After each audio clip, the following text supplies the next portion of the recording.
नमस्कार, स्वदेश न्यूज की खास पेशकश बातें सितारों की में आप सभी का स्वागत है। मैं हूं भागीरथ साहू। बातें सितारों की में आज हम रूबरू होंगे अभिनेता जयरूप जीवन से। जयरूप जीवन का जन्म लखनऊ में हुआ। कॉलेज के समय से ही जयरूप जीवन ने रंगमंच में अभिनय करना शुरू कर दिया था। ग्रेजुएशन की पढ़ाई पूरी की, इसके बाद एनएसडी में सिलेक्शन हुआ और वहां कई दिग्गज डायरेक्टर और एक्टर्स से एक्टिंग के गुर सीखे। फिर मुंबई का रुख किया और वहां डायरेक्टर शेखर कपूर को कई फिल्मों में असिस्ट किया। तो जयरूप जीवन ने टीवी सीरियल डॉक्टर साहब से टीवी जगत में कदम रखा। फिर मशहूर टीवी सीरियल चाणक्य में सुसिद्धार्थ की भूमिका निभाई। तो लोकप्रिय सीरियल थपकी प्यार की में थपकी के ससुर का किरदार निभाया। तो दूरदर्शन के कई सीरियल के राइटर और डायरेक्टर भी रहे हैं जयरूप जीवन। जयरूप जीवन ने टीवी सीरियल के साथ film Raazi, Bhosle, commando 3, Gunjan Saxena, Kargil girl, Dybbuk, the curse is real में भी अहम भूमिका निभाई है। तो ये फिल्म जुडिशियल कस्टडी के डायरेक्टर और राइटर भी हैं। तो इनकी लिखी किताब डेड एंड भी प्रकाशित हो चुकी है। तो आज हम इनसे रूबरू होंगे और जानेंगे इनके अभिनय, डायरेक्शन और राइटिंग के सफर के बारे में। तो आज हमारे मेहमान होंगे जयरूप जीवन और हम जानेंगे इनके अभिनय, डायरेक्शन और राइटिंग के सफर के बारे में। शुरुआत इन्होंने कॉलेज के समय से ही कर दी थी। कॉलेज के समय में ही ये रंगमंच से जुड़ गए थे। कई सालों तक रंगमंच किया। इसके बाद एनएसडी में इनका सिलेक्शन भी हुआ और एनएसडी में कई दिग्गज एक्टर, डायरेक्टर के साथ इन्होंने काम किया, उनसे एक्टिंग के गुर सीखे। उसके बाद मुंबई का रुख किया और वहां पर ओमपुरी और नादिरा बब्बर के साथ इन्होंने कई सालों तक रंगमंच किया। फिर टीवी सीरियल डॉक्टर साहब से टीवी जगत में कदम रखा। तो मशहूर और लोकप्रिय धारावाहिक चाणक्य में सुसिद्धार्थ की भूमिका निभाई। कई सालों से ये रंगमंच, टीवी और फिल्म में सक्रिय है। फिल्म की बात करें तो कमांडो 3 में अहम भूमिका निभाई है। तो गुंजन सक्सेना द कारगिल गर्ल में भी इंपॉर्टेंट किरदार निभाया है। तो जुडिशियल कस्टडी इनकी जो फिल्म है, इसमें ये डायरेक्टर भी हैं और इसके राइटर भी हैं।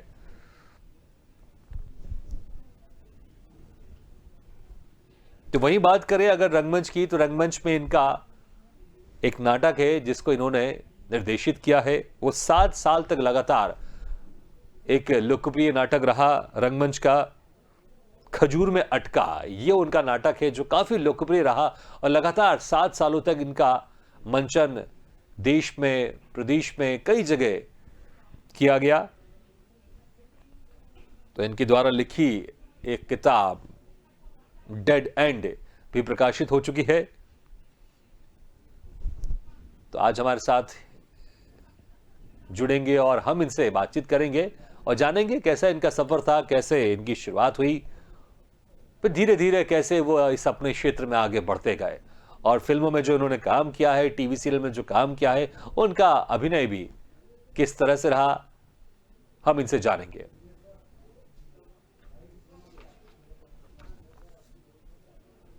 तो आपको बता दें कि एनएसडी के बाद जब मुंबई गए जयरूप जीवन, तो उन्होंने वहां पर मशहूर डायरेक्टर शेखर कपूर को असिस्ट भी किया।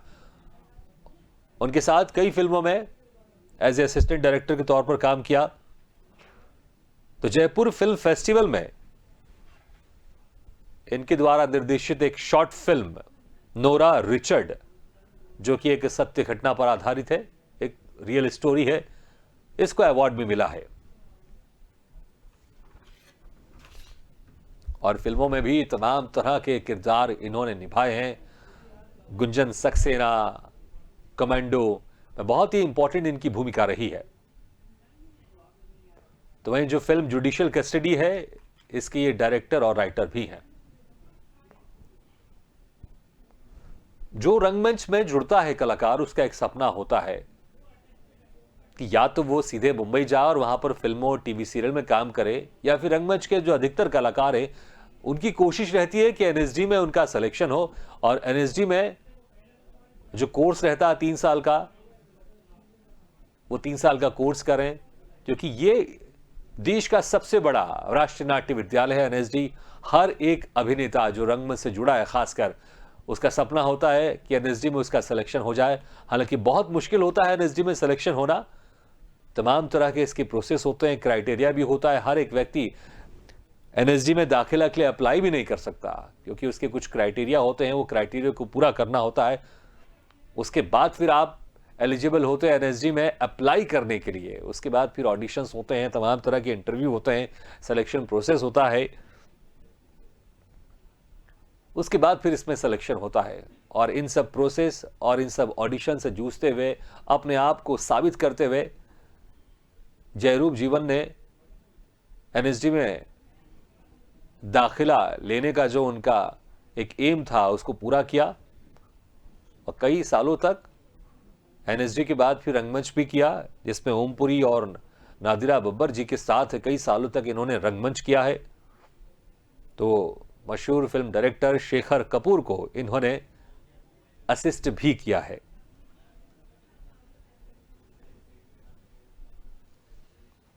तो दूरदर्शन के ऐसे बहुत सारे सीरियल हैं जो इन्होंने लिखे भी हैं और इन्होंने इसको डायरेक्ट भी किए हैं। तो कुछ ही देर में आज के मेहमान हमारे साथ जुड़ेंगे और हम इनसे शुरू करेंगे बातचीत का सिलसिला। और इस वक्त हमारे साथ सीधे जुड़ रहे हैं अभिनेता जयरूप जीवन। जयरूप जीवन जी, आपका बहुत बहुत स्वागत है स्वदेश न्यूज की खास पेशकश बातें सितारों की में। चलिए, लगता है कि अभी फिलहाल संपर्क नहीं हो पा रहा है। हम कोशिश कर रहे हैं, हमारी टीम कोशिश कर रही है कि वो जल्द से जल्द हमारे साथ जुड़े और फिर हम बातचीत का सिलसिला हम शुरू करें। हर क्षेत्र में पारंगत है। हम जयरूप जीवन की बात करें, अभिनय में एक्सपर्ट तो है ही।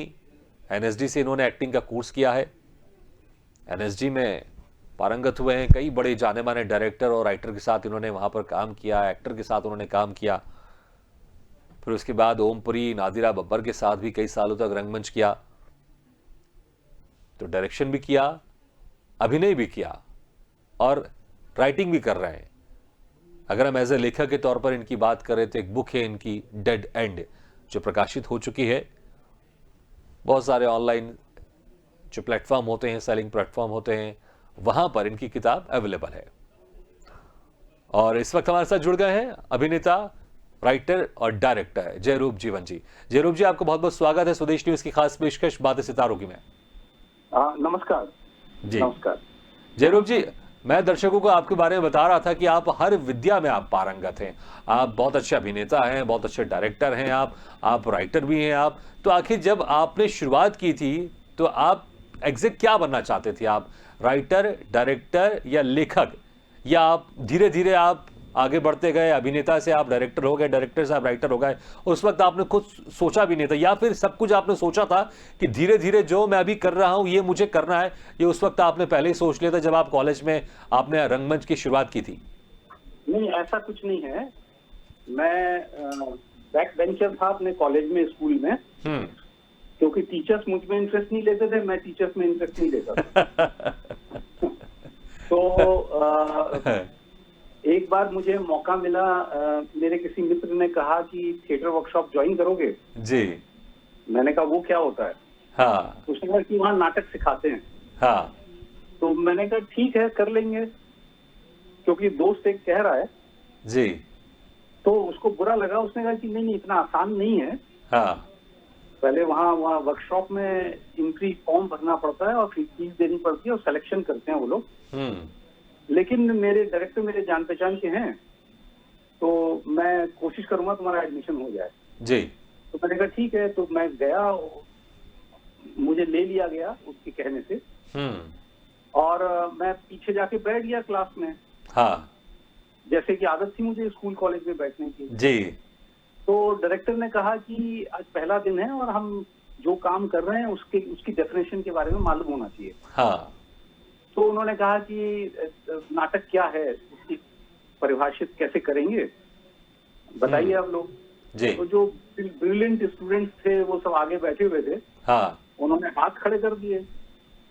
तो उन्होंने कहा कि नहीं, वो जो पीछे चुपचाप बैठा है। हाँ। तो मुझे बड़ा अच्छा लगा कि एक टीचर ने मुझ में इंटरेस्ट लिया। हाँ। तो मुझे लगा कि ये सही जगह है सीखने की। जी। तो मैं कुछ बोल नहीं पाया, लेकिन उस दिन से मैं मुझे लगा कि ये स्कूल कॉलेज से ज्यादा अच्छी जगह है ये नाटक की जगह। और तो यहाँ सीखना चाहिए। मैंने ऐसा कुछ नहीं सोचा था कि एक्टिंग करूंगा या राइटर बन जाऊंगा या हाँ, डायरेक्टर बन दोस्त के जाऊंगा। कहने पर आप चले गए थे, चलिए देखते हैं कि क्या होता है वहां पर। हाँ हाँ, लेकिन वो जो प्रोसेस था वहाँ पे हाँ। वो बहुत अच्छा था और उसने मुझे पकड़ लिया उस प्रोसेस में, थिएटर के प्रोसेस में। जी तो थिएटर वाकई बहुत सीखने की जगह है, बहुत बढ़िया जगह है। जी थिएटर का पूरा प्रोसेस जो है बहुत इंटरेस्टिंग है। बिल्कुल। मैं इसमें एक लाइन ये जरूर जोड़ना चाहूंगा, आजकल तो स्कूल कॉलेजों में थिएटर को ऐसे पर्सनालिटी डेवलपमेंट की तरह भी इस्तेमाल किया जाता है कि आप भले इंजीनियर हो, आप भले एमबीए की पढ़ाई कर रहे हो, लेकिन स्कूल और कॉलेज में आप थिएटर को भी शामिल किया जा रहा है कि ताकि आप इससे, अगर कोई इंसान एज एन एक्टिंग करता है या थिएटर करता है, तो कहीं ना कहीं उसकी जो पर्सनैलिटी है वो डेवलप होती है और उसको हर क्षेत्र में काम आती है। आप चाहे इंजीनियर बने, चाहे एमबीए बने, चाहे आप साइंटिस्ट बने, चाहे पुलिस में जाए या किसी भी डिपार्टमेंट में अगर आप जाएं। बिल्कुल बिल्कुल बिल्कुल सही कह रहे हैं आप जी। अच्छा, लेकिन जैसे आपने कहा कि आपने थिएटर को आपने ऐसा पकड़ा कि थिएटर ने आपको पकड़ा और आपने थिएटर को ऐसा पकड़ लिया कि एनएसडी में हर एक कलाकार का सपना होता है, खासकर जो रंगमंच से जुड़ा है, कि एनएसडी में उसका सिलेक्शन हो जाए। लेकिन आप जानते हैं सीटें बहुत कम रहती हैं साल में और बहुत ही कम लोगों को मौका मिलता है, लेकिन ये मौका आपको मिला और इसके लिए बड़ी आपने, क्योंकि वहां पर जिसका सिलेक्शन हो रहा है वो बहुत शिद्दत से पूरी कोशिश करता है और रंगमंच में पूरा रमा हुआ रहता है, तभी उसका सिलेक्शन होता है एनएसडी में। तो एनएसडी का सफर कैसा रहा आपका? हाँ नहीं, ये मैं बहुत लकी रहा कि जयपुर थिएटर उस समय अपने पीक पे था और मुझे बहुत अच्छे टीचर्स मिले। हबीब तनवीर साहब, मार्कस मच जो दिल्ली में इंग्लिश थिएटर करते थे, हाँ। और राम दुराई जी लाइट्स में बहुत बढ़िया थे, और एस वासुदेव सिंह जी जो जयपुर में न्यू कॉलेज के प्रोडक्ट थे। तो टीचर्स मुझे बहुत बढ़िया मिले और वर्ल्ड क्लास थिएटर वहाँ किया मैंने जयपुर में 7-8 साल। जू स्टोरी, वेटिंग फॉर गोडोट, ढाईकर प्रेम, बहुत बढ़िया बढ़िया नाटक करने का मौका मिला। तो मैं बहुत लकी रहा और मेरी तैयारी करवाई गई स्पेशली एनएसडी के लिए। तो मैंने अपना इंटरव्यू टॉप किया था और एनएसडी गया तो मुझे लगा कि मैं बहुत कुछ तो करके आ चुका हूँ जो यहाँ सिखाया जा रहा है जी। लेकिन वहाँ एटमॉस्फेयर, माहौल बहुत बढ़िया था और कारण साहब जैसे टीचर थे। बिल्कुल। और बहुत रिगरस रूटीन था, सुबह योगा से लेकर के थ्योरी की क्लासेस, फिर प्रैक्टिकल क्लासेस, हर 2 महीने पे एक नाटक करना, तो लिखित प्रोजेक्ट्स वगैरह करना। तो बहुत 3 साल बहुत मजा आया, बहुत सीखा मैंने। मेरी सही स्कूलिंग तो एनएसडी में ही हुई जी। बिल्कुल। और जब आपने मुंबई को रुख किया तो वहां पर भी आपने कई सालों तक थिएटर किया, ओमपुरी के साथ आपने काम किया, नादिरा बब्बर जी के साथ आपने काम किया। हाँ, बहुत लकी रहा हूँ मैं, बहुत अच्छे अच्छे लोगों से जुड़ने का मौका मिला मुझे। श्याम बेनेगल जी के साथ काम किया, गोविंद निलानी जी के साथ काम किया, ओमपुरी साहब के साथ 4 साल थिएटर किया मैंने, गल्फ कंट्रीज में उनके साथ जाके शोज किए मैंने, और नादिरा जी के साथ 10 साल थिएटर किया और बहुत अच्छे अच्छे नाटक उनके साथ किए। एक नाटक खजूर में अटका मेरा 7 साल चला पृथ्वी थिएटर पे। इसके आप डायरेक्टर हैं आप? हाँ जी, मैं उसको डायरेक्ट किया था। तो बहुत लकी रहा मैं, बहुत अच्छी अच्छी पर्सनालिटीज के साथ काम करने का मौका मिला। शेखर कपूर जी के साथ, कुंदन शाह जी के साथ। अच्छा, शेखर कपूर जी के साथ आपने काम किया, आपने उनका असिस्ट किया, तो कैसा रहा उनके साथ सफर? क्योंकि 3-4 फिल्मों में आपने काम किया, लेकिन इत्तेफाकन वो फिल्में रिलीज नहीं हो पाई, तो कहीं ना कहीं दुख जरूर होगा कि आपने उनके साथ इतनी फिल्मों में काम किया असिस्टेंट के तौर पर, लेकिन वो फिल्में रिलीज नहीं हुई, लेकिन जो एक्सपीरियंस मिला होगा आपको वो आगे जरूर काम आया होगा।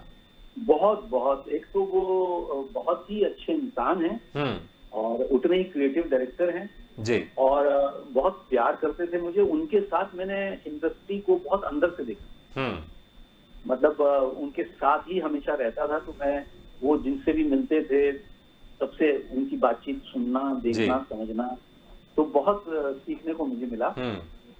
वो एक इंसिडेंट अगर आप कहें तो मैं बताऊं। प्लीज जरूर सुनना चाहेंगे।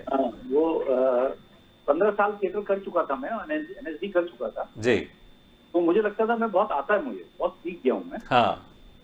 तो एक दुश्मनी फिल्म का एक सीन था, शूट करने वाले थे, तो उसमें पहली मंजिल पे वो दुश्मन का, वो जूलियस सीजर जो नाटक है उसका वो बेस था, वो थी। तो वो 2 फैमिलीज में झगड़ा है, बहुत गहरा झगड़ा है। एक फैमिली का लड़का है, एक दूसरी फैमिली की लड़की है। उनमें प्यार हो जाता है, तो वो लड़का उससे मिलने जाता है। जी। तो वो उसके होली का दिन है, उसके घर में उसको जाके मिलना चाहता है वो। तो पहली मंजिल की खिड़की से वो छलांग लगा के अंदर आता है। तो बहुत बड़ा वो सेट लगा हुआ था और राउंड ट्रॉली, मतलब बड़ा लंबा शॉट लगा हुआ था। तो उसके लिए उन्होंने रिहर्सल शुरू की सनी देओल को बुला करके। सनी देओल या लाइंस याद करने में जरा कमजोर थे जी। तो वो लाइन भूल रहे थे बीच बीच में। हाँ। तो मुझे लगा कि मुझे अपनी होशियारी दिखानी चाहिए। तो मैं तो थिएटर में बहुत जानता हूँ और हाँ। प्रॉम्प्टिंग कैसे की जाती है मैं मदद करूंगा जी। इनको। तो मैं धीरे से मैंने प्रॉम्प्टिंग दी। तो पलट करके सनी देओल ने देखा मुझे। तो मुझे लगा कि ये सोच रहा होगा कि कितना समझदार असिस्टेंट है कि मुझे प्रॉम्प्टिंग प्रॉपर्ली दे रहा है। हाँ, तो फिर वो आगे चलने लगे। फिर वो कहीं अटक गए लाइन में, मैंने फिर प्रॉम्प्टिंग दी। हाँ। तो फिर पलट के देखा उन्होंने, तो शेखर जी ने मुझे डांट लगाई। हाँ। Shut up Jayroop, don't disturb my actor. तो मुझे बड़ा गुस्सा आया। मैंने कहा कि मैं डिस्टर्ब कहाँ कर रहा हूँ, मैं तो हेल्प कर रहा हूँ। हाँ। तो शेखर जी देख रहे थे मुझे। हाँ। तो रिहर्सल के बाद उन्होंने बुलाया मुझे। हाँ। और कहा कि देखो, वर्ड्स जो हैं, शब्द जो हैं, वो तो एक्टर पकड़ लेगा बाद में। हाँ। लेकिन सबसे पहले इम्पोर्टेंट है उसको एटमॉस्फेयर में रमना। वो अगर मूड पकड़ लेगा तो शब्द तो ठीक कर लेगा बाद में। जी। ये चीज ना तो एनएसडी में सीखी मैंने, ना बाहर कहीं 15 साल में सीखी। तो मुझे मतलब मैंने उनको इसीलिए ज्वाइन किया था शेखर जी को कि उन्होंने एक इंटरव्यू दिया था मिस्टर इंडिया के बाद। जी। टाइम्स में आधा पेज का इंटरव्यू छपा था उनका। हाँ। तो उसमें उन्होंने कहा था कि मैं अपने कलाकारों को अपनी हथेली पे फूल की तरह रखता हूँ। हाँ। और मैंने इसीलिए उनको ज्वाइन किया था कि डायरेक्शन इनसे सीखना चाहिए कि ये कैसे अपने कलाकारों को इतने प्यार से रखते हैं। जी। तो वो मुझे समझ में आया उस समय कि अच्छा, ये अपने कलाकार को पहले एटमॉस्फेयर और मूड में रमने देते हैं। जी। शब्दों की उस समय परवाह नहीं करते, बाद में शब्द तो ठीक कर लिए जाएंगे। जी। ये मेरे लिए बहुत बड़ी लर्निंग थी। और ज्यादातर डायरेक्टर्स को मैंने पाया कि वो इस बात को नहीं समझते हैं और एक्टर पे टूट पड़ते हैं। और एक्टिंग जो है वो साइकोलॉजिकल खेल है जी। अगर एक बार प्रेशर पड़ गया एक्टर पे जी, तो वो अटकना शुरू हो जाएगा, फिर वो नहीं कर पाएगा। बिल्कुल बिल्कुल। आपने जिस तरह से शेखर कपूर जी के साथ काम किया है, आपने उनको असिस्ट किया है 3-3 4-4 फिल्मों में, वैसे ही आपने चंद्रप्रकाश त्रिवेदी जी के साथ भी आपने काम किया है। चाणक्य जो बड़ा ही मशहूर सीरियल रहा है, उसमें आपने सिद्धार्थ की भूमिका निभाई है। तो चंद्रप्रकाश त्रिवेदी जी ने भी उसमें चाणक्य का किरदार निभाया था, तो उनके साथ भी आपको बहुत कुछ सीखने को मिला होगा। बिल्कुल बिल्कुल, मुझे बहुत मजा आया। बहुत लकी मैं समझता हूँ अपने आप को कि वो मेरे सिर्फ चाणक्य से नहीं, उसके पहले से मेरे रिलेशन थे उनसे जी। और वो एमबीबीएस करके निकले थे और यंग थे एकदम। हाँ। और मैं शेखर कपूर जी के यहाँ असिस्ट करता था और नादरा जी के साथ थिएटर करता था। तो मेरी रिहर्सल्स में आके बैठा करते थे वो। जी। तो बड़े भाई की तरह मानते थे क्योंकि एकदम प्रेशर थे वो। जी। तो फिर वो चाणक्य पे रिसर्च कर रहे थे उस समय। हाँ। और वो रिसर्च के प्रोसेस में वो बीच बीच में आके मुझे सुनाते थे कि मैं कैसे काम कर रहा हूँ। जी। और फिर वो एपिसोड्स लिखते थे तो मुझे आके सुनाते थे कि इसमें ड्रामा करेक्ट है क्या। हाँ। तो बहुत लंबा एसोसिएशन रहा मेरा उनके जी। साथ। और फिर मैंने उनको आर्ट डायरेक्टर से मिलवाया था जी। और उनकी कास्टिंग में काफी मदद की थी मैंने। हाँ। क्योंकि शेखर कपूर जी के यहाँ रहते हुए जी।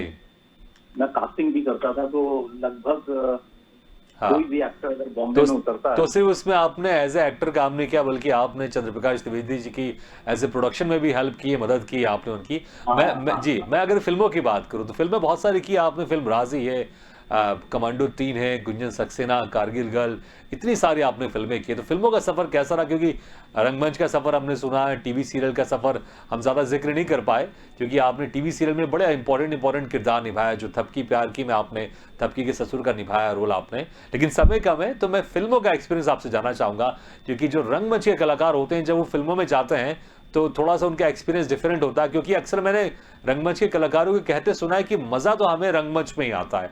तो आपको किसमें मजा आता है, फिल्मों में, टीवी सीरियल में या रंगमंच में? तीनों मीडिया एकदम अलग अलग हैं जी।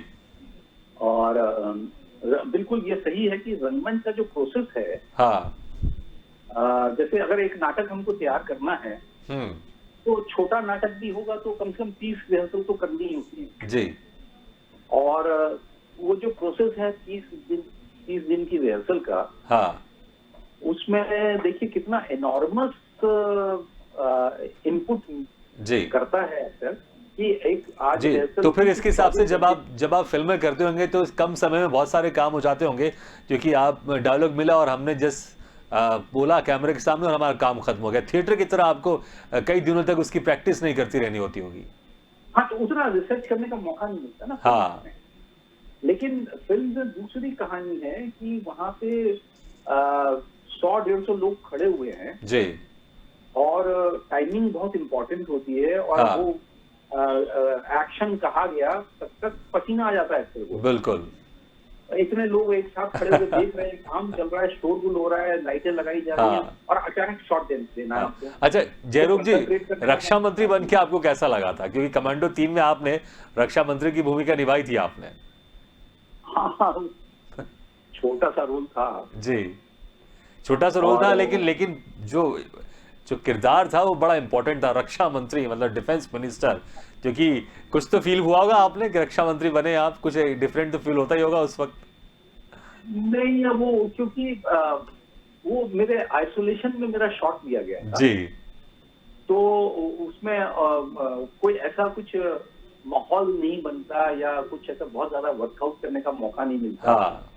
तो वो वैसा कुछ फील नहीं होता या कुछ जी। मजा नहीं आता कि भाई हम रक्षा मंत्री जी। वो, हाँ कि भाई थोड़ा सा तेजी से पावर के साथ, ऑथोरिटी के साथ ये बोलना है। बिल्कुल। जी। तो वो एटमॉस्फेयर नहीं बनता, तो मजा जी, नहीं आता। हालांकि किरदार आपने और बहुत सारे निभाए। गुंजन सक्सेना जो फिल्म है द कारगिल का, इसमें आप पॉलिटिशियन बने, लेकिन समय बहुत कम है, मुश्किल से हमें 1 मिनट का भी समय हमारे पास नहीं है। तो मैं जरूर इसका जिक्र करना चाहूंगा, जो एक बुक है आपकी डेड एंड करके, जरा इसके बारे में आप शॉर्ट में बताएं, क्योंकि ये आपकी लिखी हुई किताब है। क्योंकि जैसे मैंने कहा कि आप डायरेक्टर भी हैं, राइटर भी हैं, अभिनेता भी हैं, और किताब भी आपकी पब्लिश हो चुकी है। तो शॉर्ट में इस किताब के बारे में बताइएगा। ये राजस्थान में बूंदी एक जगह है, वहां पर जंगल में 150 किलोमीटर लंबा जंगल था। जी। तो वहां पे वो कंजर जंगल में रहते थे, नोमेड थे, जी। घुमक्कड़ थे। तो वो वहां पे चोरी चकारी करते थे, उनकी कहानी है। जी। वो उन्होंने अंग्रेजों को टैक्स में जाने वाला 10 लाख का सोना लूट लिया था। तो बहुत जबरदस्त घटना है। जी। तो 1930 की घटना है। जी, बिल्कुल। तो इसके ऊपर आपने एक रियल स्टोरी के ऊपर आपने एक जो इंसिडेंट जो आपने वहां पे देखा है, जो आपने जाना होगा, उसके ऊपर आपने किताब लिखी है। जयरूप जी, समय बहुत कम है, नहीं तो आपसे और चर्चा करते हैं, लेकिन बहुत बहुत शुक्रिया समय निकालकर आपने हमारे इस कार्यक्रम में शिरकत किया। मेरा सौभाग्य है जी, thank you very much once again. तो आज बातें सितारों की में हम रूबरू हुए अभिनेता, राइटर और डायरेक्टर जयरूप जीवन से। अगले बार हम फिर किसी शख्सियत से मुलाकात करेंगे, तब तक के लिए दीजिए इजाजत। लेकिन खबरों का सिलसिला लगातार जारी, आप देखते रहिए स्वदेश न्यूज, सबसे पहले देश।